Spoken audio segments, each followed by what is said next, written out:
You can purchase this filter at a cheaper price at filterforfridge.com. Come check us out.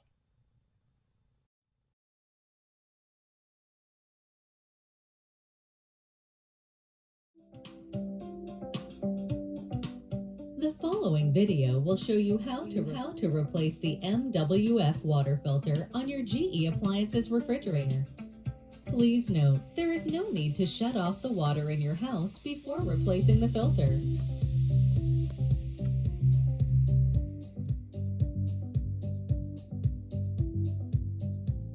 You'll know it's time to replace the filter when the indicator light on the dispenser turns red, or if you notice a slower flow of water from the dispenser. If your refrigerator does not have an indicator light, replace the filter about every 6 months.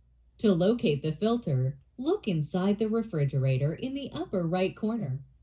Since it is possible for a small amount of water to drip out when removing the old filter, you might want to place a small towel underneath.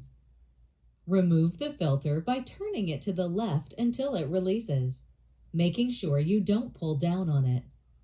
To prepare the new filter, you need to fill it with tap water.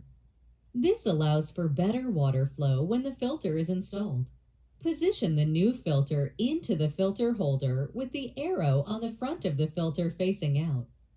Place the filter up inside the holder and gently push up as you turn the filter to the right. Turn the filter to the right until it stops, taking care not to over-tighten it.